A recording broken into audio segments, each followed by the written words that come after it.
ओम शांति। ओम शांति।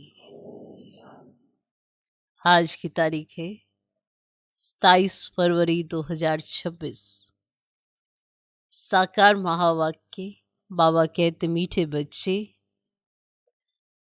तुम इस कब्रिस्तान को परिस्तान बना रहे हो।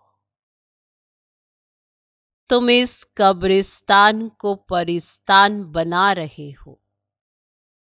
इसीलिए तुम्हारा इस पुरानी दुनिया कब्रिस्तान से पूरा पूरा वैराग्य चाहिए।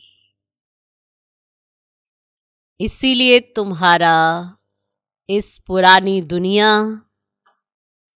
कब्रिस्तान से पूरा पूरा वैराग्य चाहिए। बाबा कहते, मीठे बच्चे, तुम इस कब्रिस्तान को परिस्तान बना रहे हो।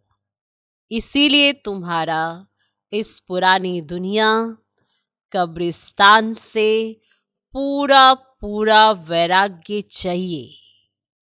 आज का प्रश्न, बेहद का बाप अपने रूहानी बच्चों का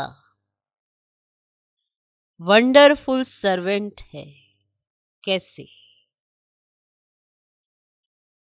उत्तर, बाबा कहते, बच्चे, मैं तुम्हारा धोबी हूं। बाबा कहते, बच्चे, मैं तुम्हारा धोबी हूं। तुम बच्चों के तो क्या, सारी दुनिया के छीछी गंदे वस्त्र सेकंड में साफ कर देता हूं। बाबा कहते, बच्चे, मैं तुम्हारा धोबी हूं। तुम बच्चों के तो क्या, सारी दुनिया के छीछी गंदे वस्त्र सेकंड में साफ कर देता हूं। आत्मा रूपी वस्त्र स्वच्छ बनने से शरीर भी शुद्ध मिलता है। आत्मा रूपी वस्त्र स्वच्छ बनने से शरीर भी शुद्ध मिलता है। ऐसा वंडरफुल सर्वेंट है जो मन मना भव के छू मंत्र से, जो मन मना भव के छू मंत्र से सबको सेकंड में साफ कर देता है। जो मन मना भव के छू मंत्र से सबको सेकंड में साफ कर देता है। ओम शांति। ओम शांति का अर्थ बच्चों को बाप ने समझाया है। अहम आत्मा का स्वधर्म है शांत। शांति धाम जाने के लिए कोई पुरुषार्थ नहीं करना पड़ता है। आत्मा स्वयं शांत स्वरूप शांति धाम में रहने वाली है। हाँ, थोड़ा समय शांत रह सकती है। आत्मा कहती है, मैं कर्मेंद्रियों के बोझ से थक गई हूं। कर्मेंद्रियों के बोझ से थक गई हूं। मैं अपने स्वधर्म में टिक जाती हूं, शरीर से अलग हो जाती हूं, परंतु कर्म तो करना ही है। शांति में कहां तक बैठे रहेंगे? आत्मा कहती है, हम शांति देश के रहवासी हैं। आत्मा ने कहा, हम शांति देश के रहवासी हैं। सिर्फ यहां शरीर में आने से मैं टॉकी बना हूं। अहम आत्मा अविनाशी, मम शरीर है विनाशी। आत्मा पावन और पतित बनती है और सत्युग में 5 तत्व भी सतो प्रधान होते हैं। यहां 5 तत्व भी तमो प्रधान है। सोने में खाद पड़ने से सोना पतित बन जाता है, फिर उनको साफ करने के लिए आग में डाला जाता है। इनका नाम ही है योग अग्नि। दुनिया में तो अनेक प्रकार के हठ योग आदि सिखलाते, उनको योग अग्नि नहीं कहा जाता है। योग अग्नि वह है जिससे पाप जलते हैं। ये है योग अग्नि, जिससे पाप जलते हैं। आत्मा को पतित से पावन बनाने वाला परमात्मा है और बुलाते हैं, हे पतित पावन आओ। ड्रामा प्लान अनुसार सबको पतित तमो प्रधान बनना ही है। ये झाड़ है, इनका बीज रूप ऊपर में है और बाप को जब बुलाते हैं बुद्धि ऊपर चली जाती है, जिससे तुम वर्षा ले रहे हो, जो अब नीचे आया हुआ है। कहते हैं मुझे आना पड़ता है। मनुष्य सृष्टि का जो झाड़ है, अनेक वैरायटी धर्मों का, वे अब तमो प्रधान पतित है, जड़जड़ी भूत अवस्था को पाया हुआ है। बाप बैठ बच्चों को समझाते हैं। सतयुग में देवताएं और कलयुग में है असुर। बाकी असुर और देवताओं की लड़ाई लगी नहीं है। तुम इन आसुरी 5 विकारों पर योग बल से जीत पाते हो। बाकी कोई हिंसक लड़ाई की बात नहीं है। तुम कोई भी प्रकार से हिंसा नहीं करते। बाकी कोई हिंसक लड़ाई की बात नहीं, और तुम कोई भी प्रकार से हिंसा नहीं करते। कभी किसको हाथ भी नहीं लगाएंगे, कभी किसको हाथ भी नहीं लगाएंगे। तुम डबल अहिंसक हो। काम कटारी चलाना ये तो सबसे बड़ा पाप है। बाप कहते हैं काम कटारी आदि मध्यांत दुख देती है, विकार में नहीं जाना चाहिए। देवताओं के आगे महिमा गाते हैं ना, आप सर्वगुण संपन्न। आत्मा कहती है हम पतित बने हैं, तब तो बुलाते कि हे पतित पावन आओ। जब पावन है तब तो कोई को बुलाते ही नहीं है, उनको स्वर्ग कहा जाता है। यहाँ तो साधु संत आदि कितनी धुन लगाते हैं, हे पतित पावन सीताराम। बाप कहते इस समय सारी दुनिया पतित है, इसमें भी किसका दोष नहीं है। ये ड्रामा बना बनाया है। जब तक मैं आऊं इन्हों को अपना पाठ बजाना है। ज्ञान और भक्ति, फिर है वैराग्य, और पुरानी दुनिया से वैराग्य, और यह है बेहद का वैराग्य। उन्हों का है हद का वैराग्य। तुम जानते हो ये पुरानी दुनिया अब खत्म होनी। नया घर बनाते हैं तो पुराने घर से वैराग्य हो जाता है ना। बेहद का बाप कहते हैं अभी तुमको स्वर्ग रूपी घर बनाकर देता हूं। अभी तो है नर्क और स्वर्ग है नई दुनिया। नर्क पुरानी दुनिया, अभी पुरानी दुनिया में रहे हम नई दुनिया बना रहे हैं। पुराने कब्रिस्तान पर हम परिस्तान बनाएंगे। यही जमुना का कंठा होगा, इस पर महल बनेंगे। यही देहली जमुना नदी आदि होगी। बाकी ये जो दिखाते हैं ना कि पांडवों के किले थे, ये सब है दंत कथाएं। ड्रामा प्लान अनुसार जरूर फिर ये बनेंगे। जैसे तुम यज्ञ तप दान आदि करते हो, करते आए हो ना, फिर भी करना होगा। पहले तुम शिव की भक्ति करते हो, फर्स्ट क्लास मंदिर बनाते हो, उसको व्यभिचारी भक्ति कहा जाता है, माना एक की। अभी तुम ज्ञान मार्ग में हो, यह है अव्यभिचारी ज्ञान। एक ही शिव बाबा से तुम सुनते हो। जिसकी पहले पहले तुमने भक्ति शुरू की, उस समय और कोई धर्म होते ही नहीं है, तुम ही होते हो। तुम बहुत सुखी रहते हो। देवता धर्म बहुत सुख देने वाला है, नाम लेने से मुख मीठा हो जाता है। तो तुम एक बाप से ज्ञान सुनते हो, और बाप कहते हैं और कोई से ना सुनो। अब यह है तुम्हारा अव्यभिचारी ज्ञान। बेहद के बाप के तुम बने हो, और बाप से ही वर्षा मिलेगा नंबरवार पुरुषार्थ अनुसार। बाप भी थोड़े समय के लिए साकार में आया हुआ है। कहते हैं मुझे ही तुम बच्चों को ज्ञान देना है, मेरा स्थायी शरीर है नहीं।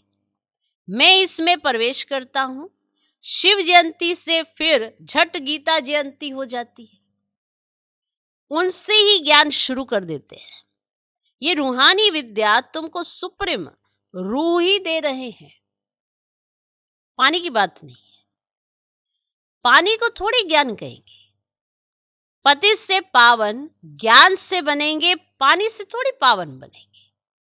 नदियां तो सारी दुनिया में है ही, ये तो ज्ञान सागर बाप आते हैं, इसमें प्रवेश कर नॉलेज सुनाते हैं। यहां जब कोई मरते हैं तो मुख में गंगा का जल डालते हैं, समझते ये जल है, पति से पावन बनाने वाला तो स्वर्ग में चला जाएगा। अब यहां भी गौमुख पर जाते हैं। वास्तव में गौमुख तुम चैतन्य हो, तुम्हारे मुख से ज्ञान अमृत निकलता है, गौ से दूध मिलता है, पानी की तो बात ही नहीं। अब ये अभी तुमको पता पड़ा है। तुम जानते हो ड्रामा में जो एक बार हो गया है वह फिर 5000 वर्ष के बाद होगा, हूबहू रिपीट। तो ये बाप बैठ समझाते जो सभी का सदगति दाता है। अभी तो सब दुर्गति में पड़े हैं। आगे तुम नहीं जानते थे कि रावण को क्यों जलाते हैं, अभी तुम समझते हो। बेद का दशहरा होना है, सारी सृष्टि पर रावण राज्य है ना। ये सारी जो पृथ्वी है वह लंका है। रावण कोई हद में नहीं रहता, रावण का राज्य सारी सृष्टि में है। भक्ति भी आधा कल्प चलती है। पहले होती है अव्यभिचारी भक्ति, फिर व्यभिचारी भक्ति शुरू होती है। दशहरा, रक्षाबंधन आदि सब अभी के त्योहार है। शिव जयंती के बाद होती है श्री कृष्ण जयंती।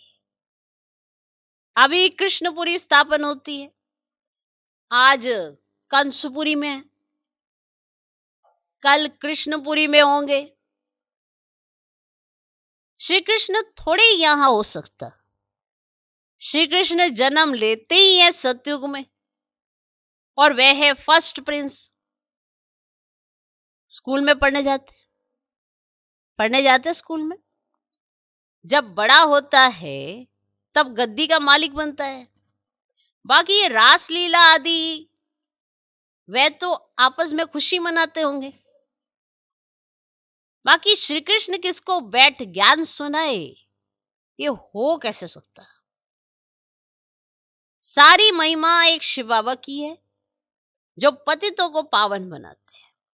तुम कई बड़े ऑफिसर्स को समझाओ तो कहेंगे आप राइट कहती हो, परंतु वे और कोई को सुना ना सके,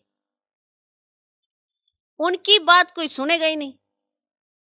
बीके बना और सब कहेंगे इनको तो जादू लग गया है। बीके का नाम सुना बस समझते ही ये जादू करती होंगी।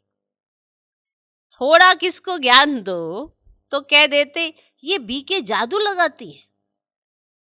बस ये तो सिवाय अपने दादा के और किसको मानती नहीं है, भक्ति आदि कुछ नहीं करती। बाबा तो कहते हैं किसको मना नहीं करना है भक्ति ना करो, आप ही छूट जाएगी। तुम भक्ति छोड़ते हो, विकार छोड़ते हो, इस पर ही हंगामा होता है, इस पर ही हंगामा है। बाबा ने कहा है मैं रुद्र ज्ञान यज्ञ रचता हूं, इसमें आसुरी संप्रदाय के विघ्न पड़ते हैं।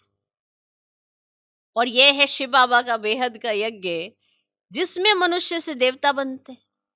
अब गाया हुआ भी है ज्ञान यज्ञ से विनाश ज्वाला प्रज्वलित हुई है। जब पुरानी दुनिया विनाश हो तब तो तुम नई दुनिया में राज्य करेंगे। मनुष्य कहेंगे, हम कहते हैं शांति हो, और ये बीके कहती है विनाश हो।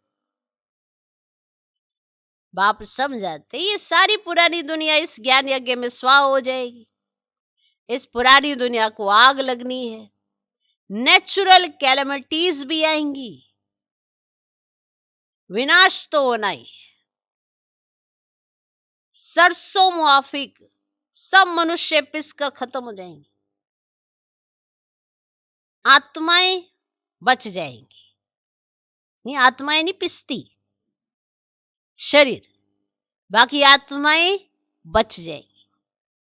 अब ये तो कोई भी समझ सकते हैं, आत्मा अविनाशी है।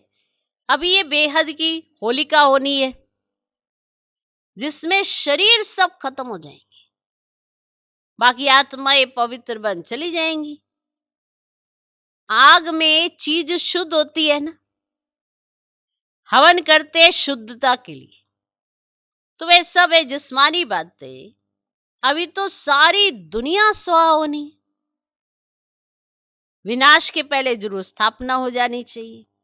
किसको भी समझाओ तो पहले बोलो स्थापना फिर विनाश। ब्रह्मा द्वारा स्थापना, अब प्रजापिता तो मशहूर है ना, आदिदेव और आदि देवी। जगत अम्बा के भी लाखों मंदिर है, कितने मेले लगते हैं। तुम हो जगत अम्बा के बच्चे, ज्ञान ज्ञानेश्वरी, और फिर बन जाएंगे राज राजेश्वरी। तुम बहुत धनवान बनते हो, फिर भक्ति मार्ग में लक्ष्मी से दीपमाला पर विनाशी धन मांगते हैं। अब यहां तो सब कुछ मिल जाता है, आयुष्मान भव, पुत्रवान भव। तुम जानते हो हमारी आयु 150 वर्ष की रहती है। बाप कहते जितना योग लगाएंगे उतना आयु बढ़ती रहेगी। तुम ईश्वर से योग लगाकर योगेश्वर बनते हो, और मनुष्य तो है भोगेश्वर, भोगी।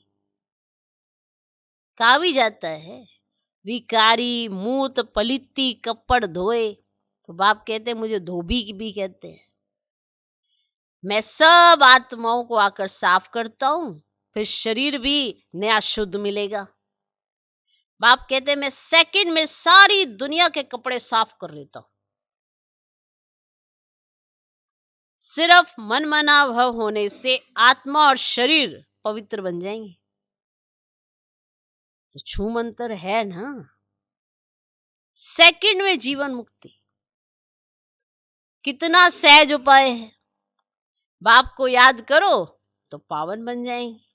चलते फिरते सिर्फ बाप को याद करो, और कोई जरा भी तकलीफ तुमको नहीं देता, और कोई भी तकलीफ तुम बच्चों को नहीं देता, सिर्फ याद करना। अभी तुम्हारी एक एक सेकंड में चढ़ती कला होती है। बाप कहते मैं तुम बच्चों का सर्वेंट बनाया हूं, तुमने बुलाया ही है, हे पतित पावन आओ, आकर हमको पावन बनाओ। अच्छा बच्चे आया हूं तो सर्वेंट हुआ ना। जब तुम बहुत पतित बने हो तभी तो जोर से चिल्लाते हो। अब मैं आया हूं, मैं कल्प कल्प आकर तुम बच्चों को यह मंत्र देता हूं, मुझे याद करो तो तुम पावन बन जाएंगे। मन मना भव का अर्थ भी है मन मना भव मध्यजी भव, अर्थात बाप को याद करो तो विष्णुपुरी के मालिक बनेंगे। तुम आई हो ना विष्णुपुरी का राज्य लेने के लिए, और रावणपुरी के बाद है विष्णुपुरी, रावणपुरी, उसके बाद है विष्णुपुरी, कंसपुरी के बाद है कृष्णपुरी। कितना सहज समझाया जाता है ना। तो बाप कहते हैं इस पुरानी दुनिया से ममत्व मिटा दो। अभी हमने 84 जन्म पूरे किए हैं, ये पुराना चोला छोड़कर हम जाएंगे नई दुनिया में। याद से ही तुम्हारे पाप कटते जाएंगे, इतनी हिम्मत करनी चाहिए। अब वह तो ब्रह्म को याद करते हैं, समझते हैं ब्रह्म में हम लीन हो जाएंगे, परंतु ब्रह्म तो है रहने का स्थान, और वो लोग तपस्या में बैठ जाते हैं, बस हम ब्रह्म में जाकर लीन हो जाएंगे, परंतु वापिस तो कोई जा ही नहीं सकते। ब्रह्म से योग लगाने से पावन तो बनेंगे ही नहीं, एक भी जा ना सके, पुनर्जन्म तो लेना ही है। तो बाप आकर सच बतलाते हैं, सचखंड सच्चा बाबा स्थापन करते हैं। रावण आकर झूठ खंड बनाते हैं। अब ये है संगम युग, इसमें तुम उत्तम से उत्तम बनते हो, इसीलिए इनको पुरुषोत्तम कहा जाता है। तुम कोड़ी से हीरे जैसा बनते हो। अब ये है बेहद की बात। उत्तम से उत्तम मनुष्य है देवताएं, तो अभी पुरुषोत्तम संगम युग पर तुम बैठे हो। तुमको पुरुषोत्तम बनाने वाला है ऊंच से ऊंच बाप। तो ऊंच से ऊंच स्वर का वर्षा तुमको देते हैं, फिर ये तुम भूलते क्यों हो? बाप कहते मुझे याद करो, बच्चे कहते बाबा कृपा करो तो हम भूले नहीं। बाबा हमारे पे थोड़ी कृपा कर दो, क्योंकि ये माया हमको भुला देती है। आप कहते हम भूले नहीं और ये माया हमें भुला देती है, आप थोड़ी सी कृपा कर दो हम पे। ये कैसे हो सकता? बाबा के डायरेक्शन पर चलते हैं ना। बाप कहते हैं मुझे याद करो तो तुम पति से पावन बन जाएंगे। अब राय पर चलो ना, बाकी आशीर्वाद क्या करूं? मैं तो तुम्हें राय देता हूं, उस राय से तुम पर ऑटोमेटिकली कृपा हो जाती है। अब तुम राय पर चलते हो नहीं चलते हो ये आपके ऊपर है। हर बात का सॉल्यूशन बाबा ने दिया है। अब आप वही लाइनें दोहराते रहोगे पूरे जीवन भर, तो सॉल्यूशन की तरफ कहाँ ध्यान दोगे? समस्या का ही गायन करे जा रहे हो, सॉल्यूशन की तरफ ध्यान ही नहीं है, तो फिर कृपा कैसे पाओगे? इसलिए बाबा ने राय दी है, मुझे याद करो, तो ये तो अपने ऊपर तुमने आप ही कृपा करा ली ना, इसमें आशीर्वाद क्या करूं? अच्छा, मीठे मीठे सिकिलधे बच्चों प्रति माता पिता बाप दादा का याद प्यार और गुड मॉर्निंग। रूहानी बाप की रूहानी बच्चों को नमस्ते। हम रूहानी बच्चों की भी रूहानी बाप को नमस्ते नमस्ते नमस्ते। Good morning good morning good morning. धारणा के लिए मुख्य सार। नंबर 1, बाप के हर डायरेक्शन पर चलकर स्वयं को कोड़ी से हीरे जैसा बनाना है। बाप के हर डायरेक्शन पर चलकर स्वयं को कोड़ी से हीरे जैसा बनाना है। एक बाप की याद में रहे स्वयं के वस्त्रों को स्वच्छ बनाना है। एक बाप की याद में रहे स्वयं के वस्त्रों को स्वच्छ बनाना है। बाप के हर डायरेक्शन पर चलकर स्वयं को कोड़ी से हीरे जैसा बनाना है। एक बाप की याद में रहे स्वयं के वस्त्रों को स्वच्छ बनाना है। दूसरा पॉइंट, अब नए घर में चलना है, इसलिए इस पुराने घर से बेहद का वैराग्य रखना है। अब नए घर में चलना है, इसलिए इस पुराने घर से बेहद का वैराग्य रखना है। नशा रहे कि इस पुराने कब्रिस्तान पर हम परिस्तान बनाएंगे। नशा रहे कि इस पुराने कब्रिस्तान पर हम परिस्तान बनाएंगे। आज का वरदान, रहम की दृष्टि द्वारा घृणा दृष्टि को समाप्त करने वाले नॉलेजफुल भव। रहम की दृष्टि द्वारा घृणा दृष्टि को समाप्त करने वाले नॉलेजफुल भव। जो बच्चे एक दो के संस्कारों को जानकर संस्कार परिवर्तन की लगन में रहते हैं, कभी ये नहीं सोचते कि ये तो है ही ऐसे, उन्हें कहेंगे नॉलेजफुल। जो एक दो के संस्कारों को जानकर संस्कार परिवर्तन की लगन में रहते हैं, कभी ये नहीं सोचते कि ये तो है ही ऐसे, उन्हें कहेंगे नॉलेजफुल। वे स्वयं को देखते और निर्विघ्न रहते हैं। उनके संस्कार बाप के समान रहम दिल के होते हैं। रहम की दृष्टि घृणा दृष्टि को समाप्त कर देती है। ऐसे रहम दिल बच्चे कभी आपस में खिटखिट नहीं करते। ऐसे रहमदिल बच्चे कभी आपस में खिटखिट नहीं करते, वे सपूत बनकर सबूत देते हैं। वे सपूत बनकर सबूत देते हैं। हम सपूत है, हम सपूत है। कर्मों को चेक कर ले, खिटखिट रहती है, क्या सपूत है और क्या सबूत दे रहे हैं।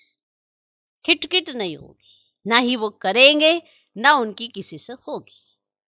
आज का स्लोगन, सदा परमात्म चिंतन करने वाले ही बेफिक्र बादशाह हैं। सदा परमात्म चिंतन करने वाले ही बेफिक्र बादशाह हैं। उन्हें किसी भी प्रकार की चिंता नहीं हो सकती। सदा परमात्म चिंतन करने वाले ही बेफिक्र बादशाह हैं। उन्हें किसी भी प्रकार की चिंता नहीं हो सकती। जो परमात्म चिंतन में रहते हैं वो बेफिक्र बादशाह है, और जो बेफिक्र बादशाह है वो चिंता में नहीं होता। यह व्यक्ति इशारे एकता और विश्वास की विशेषता द्वारा सफलता संपन्न बनो। स्व उन्नति और सेवा की उन्नति दोनों में एक ने कहा, दूसरे ने हाँ जी किया।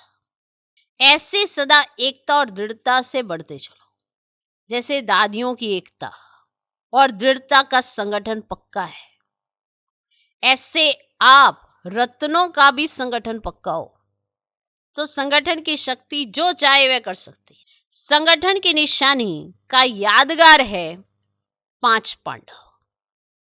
ये संगठन की निशानी है, उसका यादगार है 5 पांडव। ओम शांति।